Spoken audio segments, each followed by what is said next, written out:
Teresina, depoimento de Luiz Otávio de Melo Carvalho, Tavito, entrevistado por Estela Tredce e Léo Dias, Rio de Janeiro, 17 de junho de 2004, realização Museu da Pessoa, entrevista número CB 022.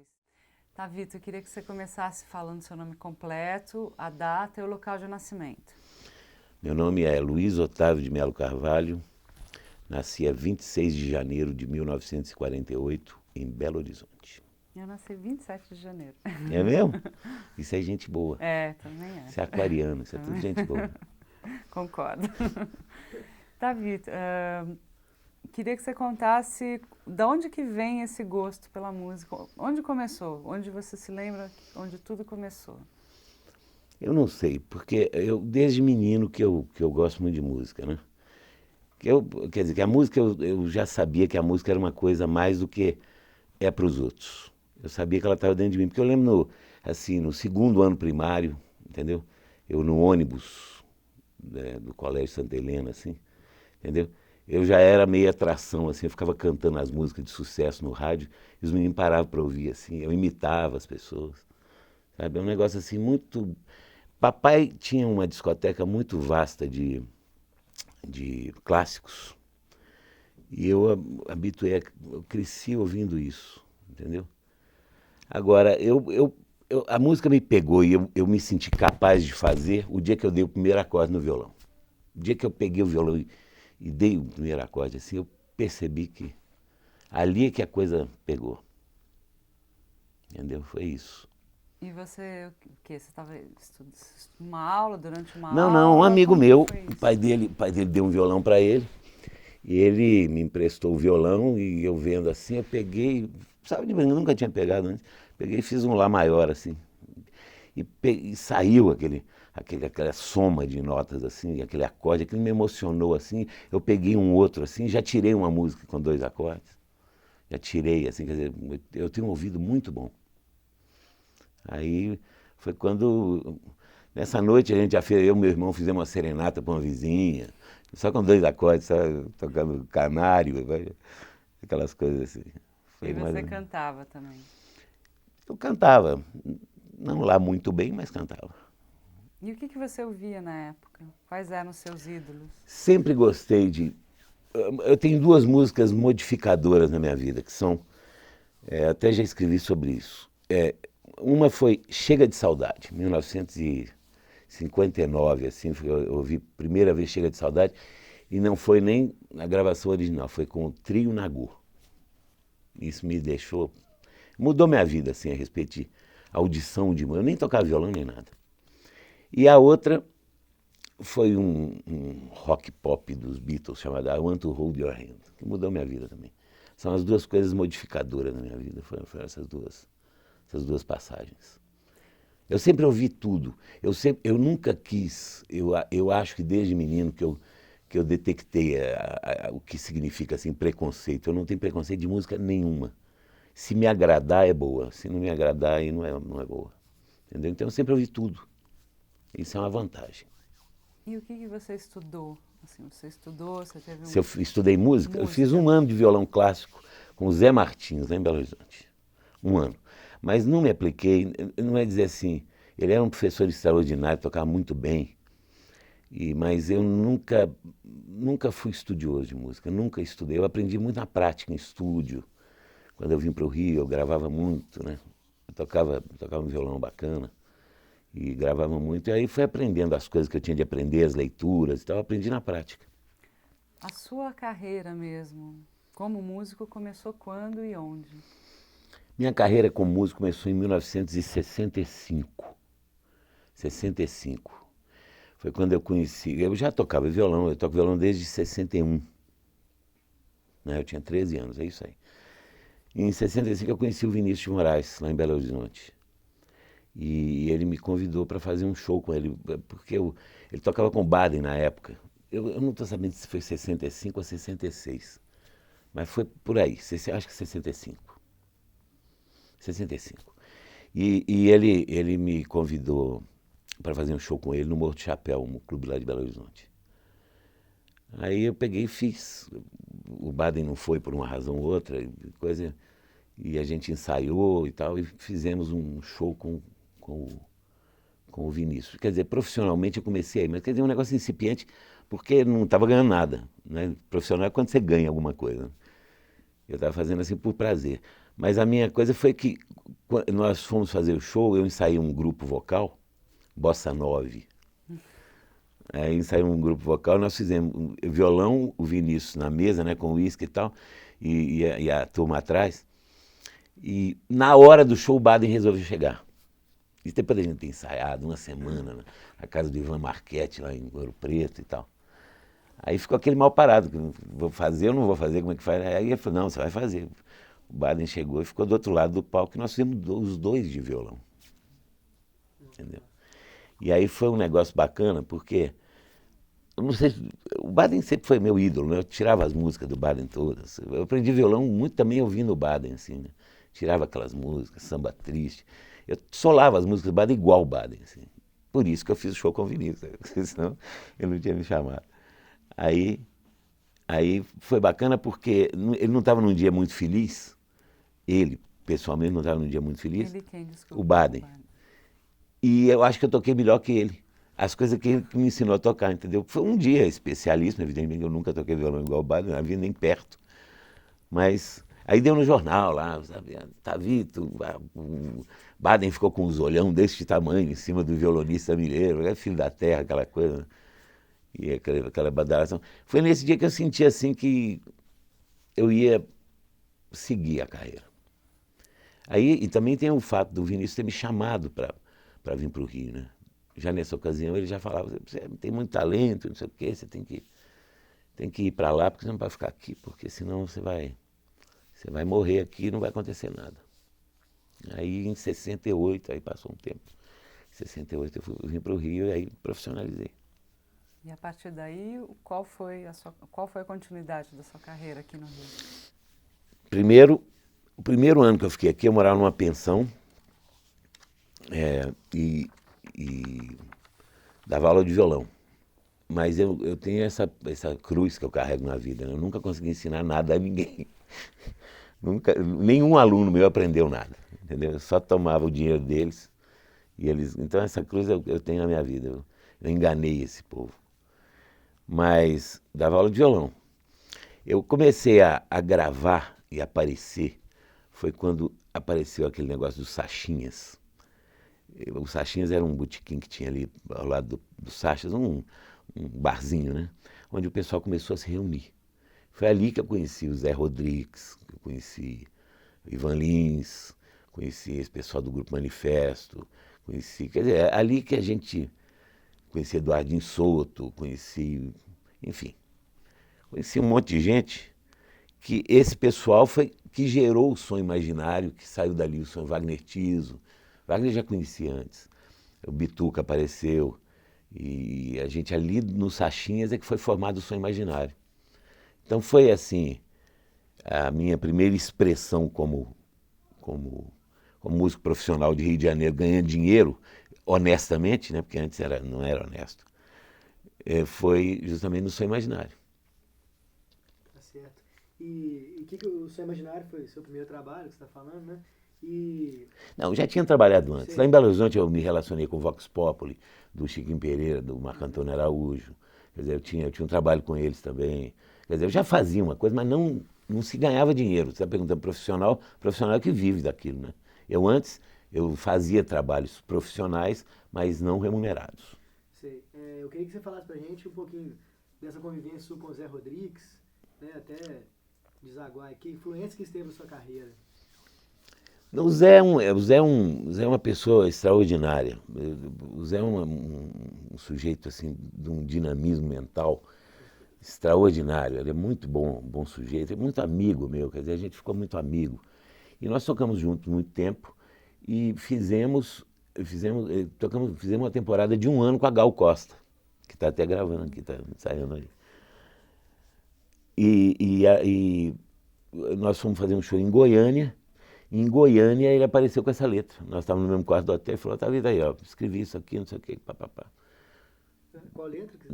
Casa no Campo. Casa no Campo. Que é a primeira música de sucesso assim, que eu fiz. Já tinha feito outras já, mas não tinha assim placado, entendeu? A primeira música de sucesso que eu fiz foi Casa no Campo. Eu não me levava muito a sério como compositor, não. Eu era mais instrumentista. Hoje é que eu sou muito mais compositor do que instrumentista. Eu inverti. Aí fizemos Casa no Campo, lá em Goiânia, é uma filha de Goiás. E Casa no Campo teve um... Ela entrou, o Zé, tudo o Zé. O Zé inscreveu ela no Festival de Juiz de Fora e ela ganhou. E o prêmio era aparecer no Festival Internacional, no FIC, no Maracanãzinho. Uhum. E aí, quando ela foi para o Maracanãzinho, ela tirou acho que 9º lugar, 8º lugar. E a Elis viu, e foi quando a Elis resolveu gravar a música. Entendeu? E aí virou um clássico da época, né? Com certeza. Tá. E como é que você conheceu o Milton Nascimento, o pessoal do Clube dos 15? Milton Nascimento é o seguinte, Milton Nascimento eu conheci ele de uma maneira mais bela que você pode imaginar conhecer um compositor desse nível.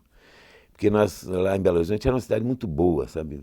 Era uma cidade maravilhosa. Você saía de madrugada, andava na rua, normal, não tinha medo de coisa nenhuma, era uma maravilha. E estava eu e um amigo meu, Cláudio Castilho, nós estávamos passeando, madrugada, fazendo coisa nenhuma, né? Aquelas bobagens de adolescente, quando eu vi, assim, na Praça do Cruzeiro, que não tinha, que hoje é a Praça Milton Campos, né? E que era a última coisa de Belo Horizonte. Belo Horizonte acabava ali. É. Região da Contorno. Então ali, às vezes ia gente, ficava de carro olhando para a cidade lá embaixo. Não era tão lá embaixo assim, né? Hoje ali é lá embaixo, né?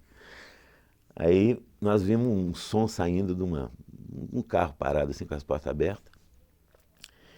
E era o Marilton em seu carro com bituca tocando violão. E eu já, nessa altura, já tocava violão, já estava enfurnado com música.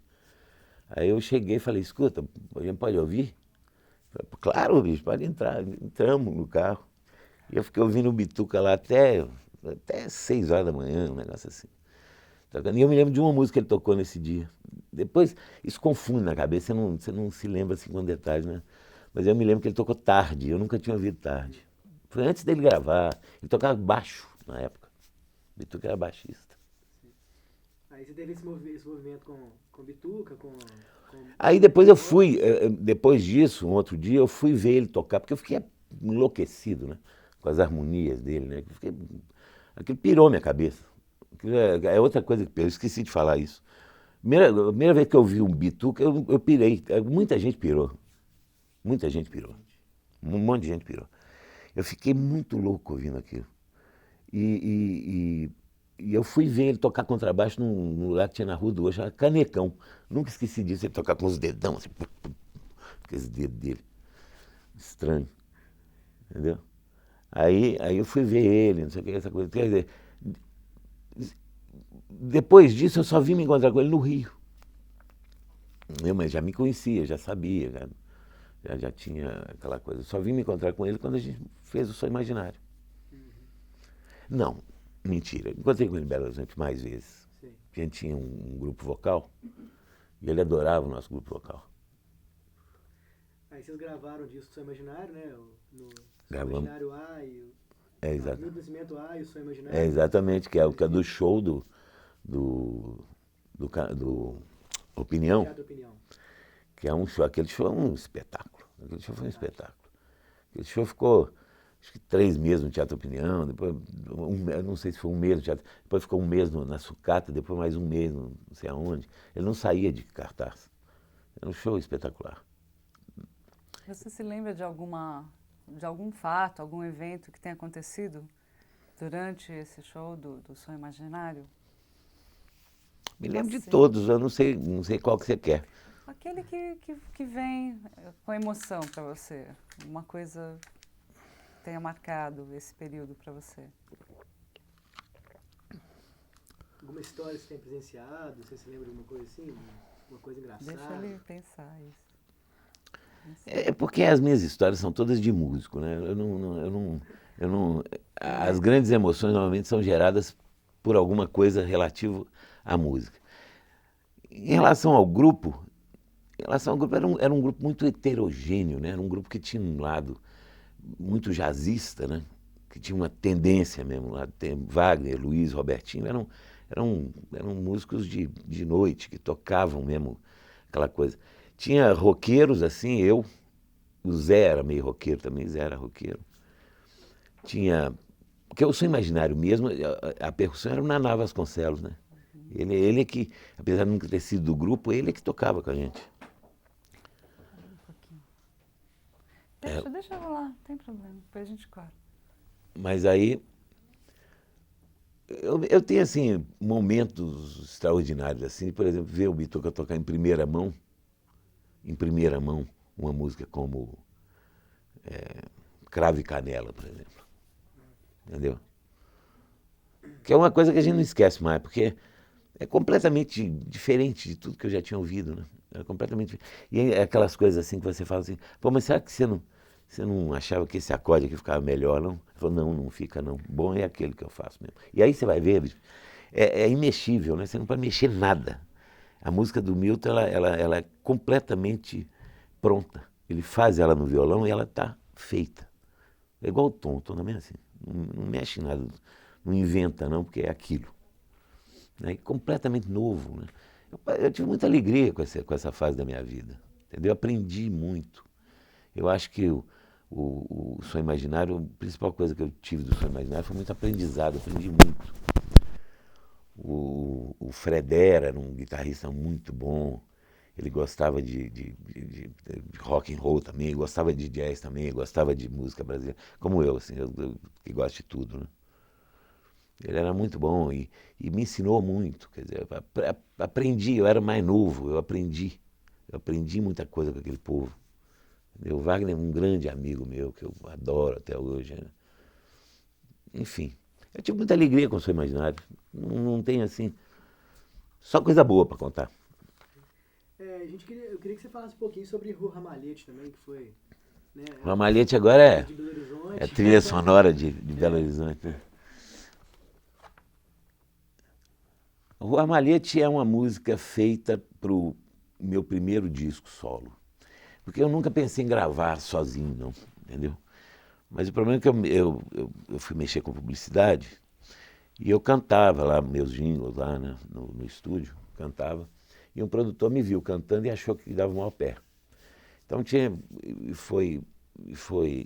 e arrumou, o CBS me contratou, e já, nessa época era tão fácil, né, as coisas, né? Os caras iam lá, pegavam, você contratava, gravava disco com orquestra, era tudo na maciota, assim.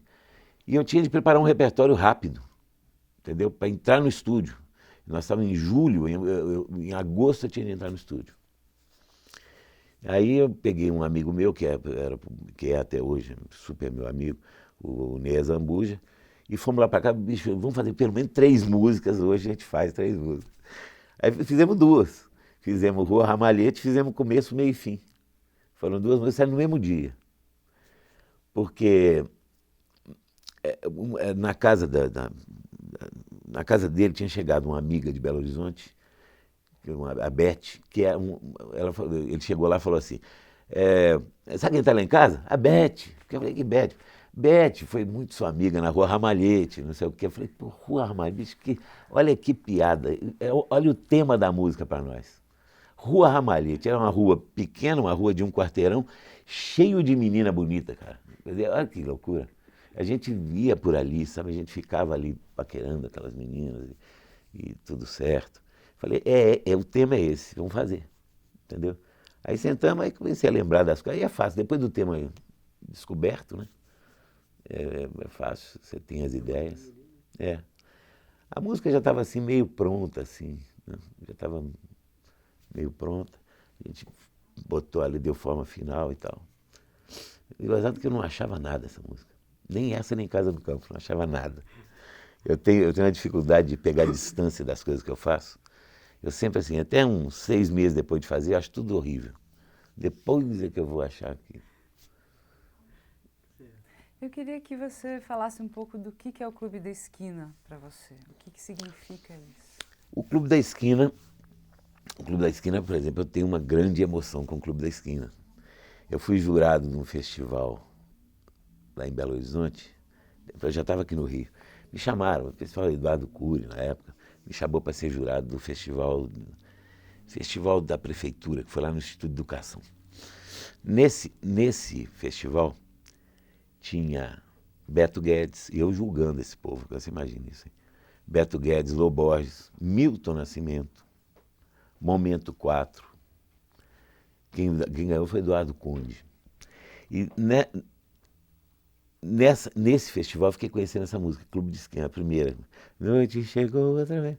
Que não é bonito o mundo, né? Não tem, eu não conheço assim nada assim mais bonito que isso. Vai ter igual, mais bonito não tem.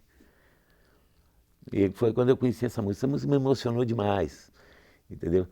E eu tive o prazer, a honra de gravar ela com bituca de violão no disco do Milton e o Som Imaginário. Aquele violão quem toca sou eu. Deveria ser o Lô, mas o Lô não foi. Aí eu acabei, enfim, tendo de tocar a música.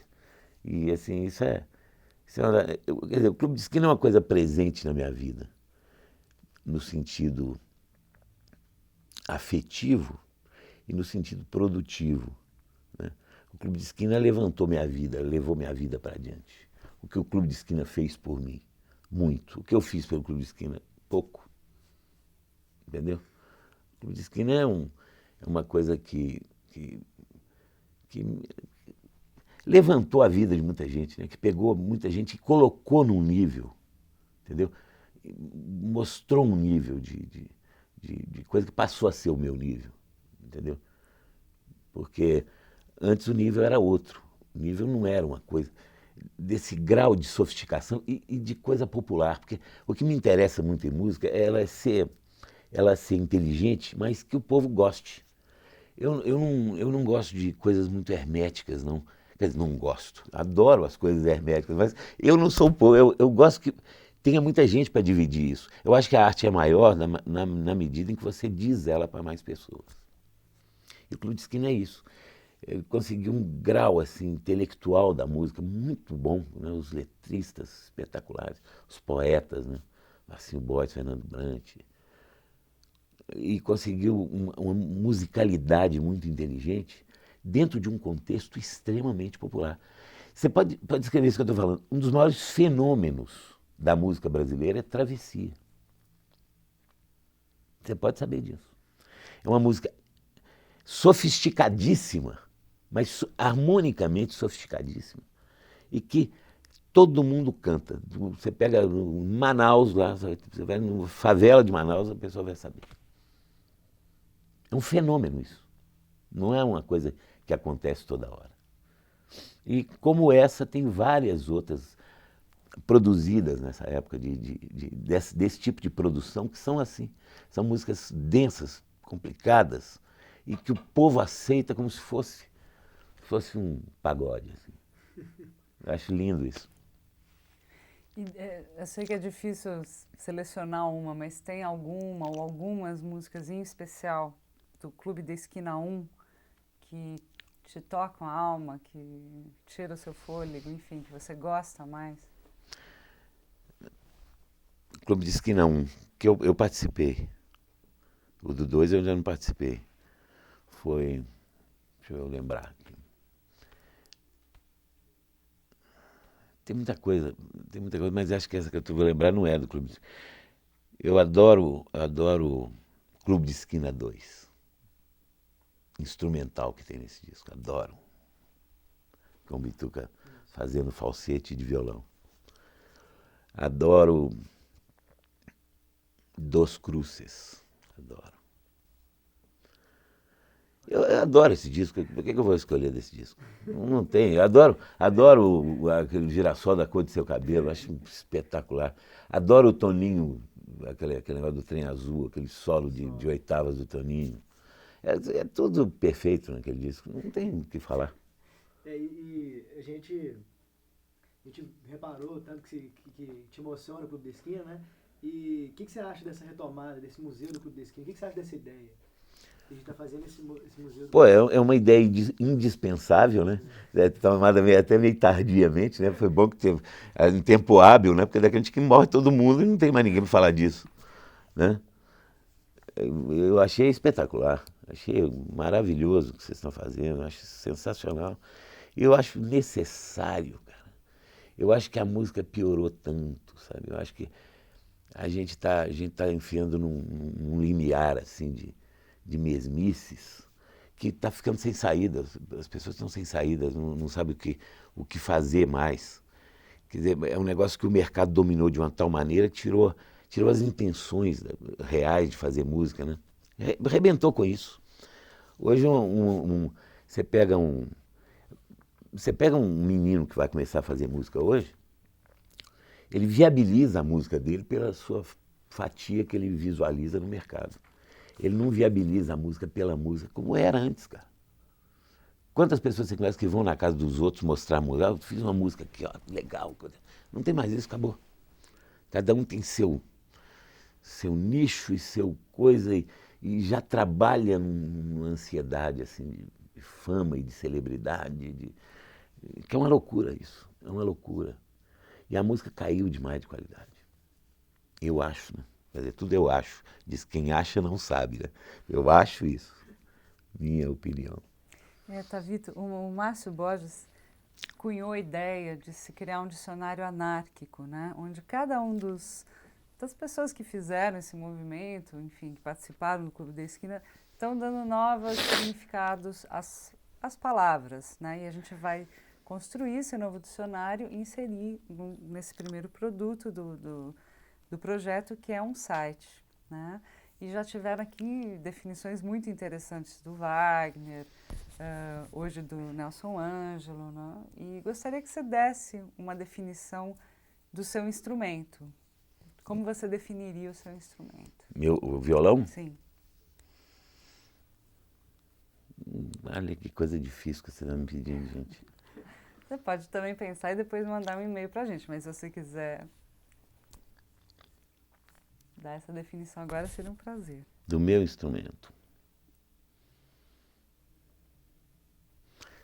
É porque o que eu vou responder não tem nada de anárquico. Entendeu? Aí que está a questão. Não, mas pode falar, não precisa ser anárquico também. Não, eu vou pensar e te mando. Tá bom. Senão eu vou falar bobagem, não quero. Tá bom. Então aí você vai ficar com o nosso e-mail, vai ser muito legal, porque daí a gente vai fazer uma É. compilação.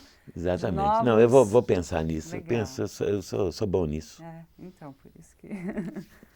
Eu penso uma coisa bacana. Tem alguma mensagem mais que você gostaria de dar a respeito desse projeto, enfim, disso que você viveu? Não, a mensagem é, o Clube de Esquina, como movimento, talvez tenha sido das coisas mais importantes, junto com a Bossa Nova, entendeu? Em termos de equânimes, de importância com a Bossa Nova. Culturalmente, talvez tenha sido a coisa mais importante que esse país já viu musicalmente, eu acho. Não por ter estado perto, não por participar, mas justamente por ter podido acompanhar isso, de ter tido a sorte divina de estar nesse nicho, né, acompanhando, vendo as pessoas de perto e vendo o seguimento dessa obra. Por que a gente às vezes pergunta, por que não fez o furor de uma Tropicália, por exemplo? É justamente por isso, porque é mineiro, não é baiano, é diferente. Mineiro é assim. Mineiro faz as coisas mais quietinho, mais direitinho, mais não sei o que, aquela coisa. Mas o valor disso, o valor cultural dessa coisa, inclusive como postura artística, eu considero muito mais avassalador em termos estéticos, em todos os aspectos. Eu considero das coisas mais importantes. Quem não conhece, a minha opinião, o que eu quero deixar recado para todos, é que conheço o trabalho desse pessoal mineiro, que em Minas faz uma escola, né? É um negócio impressionante. Né? Muita gente, viu? Muita gente. Eu vejo lá agora que eu tenho site, né? As pessoas me escrevendo. A quantidade de adeptos que tem desse troço no Brasil inteiro é um negócio impressionante. Um negócio impressionante. O meu recado é, garotada, né? Escute com muita atenção. Faz como minha filha fez, né? Eu peguei e apliquei minha filha, levei ela no show do Bituca, no Pietá, assim. Ela não tinha chegado, ela estava com 16 anos, né? Ela não tinha chegado ainda naquela coisa, né? Ela está naquele rap, pop, hip hop, trance, não sei o que coisa. Aquele negócio de menino de colégio. Ela chorou de desaguar. Nossa, que bom. Assim, adorou. Ela é ilustrada, né? No sentido assim, de que sempre gostou do tom, gosta de música boa. Ela não é, ela é assim feito eu, é uma repetição minha. Mas ela não conhecia muito o trabalho. E ela desagou, chorou no show. E é lindo você ver isso, a minha 16 anos, hoje, com esse tipo de recado emocional que, ouvindo Outubro, pô, Outubro, que é lindo, né? Outubro é belíssimo. Ouvindo Outubro, que é uma música que eu toquei com ele, com o Bituca, há muitos anos. E aí ela se joga na mesa, assim, eu acho extraordinário. Muito bom. Né?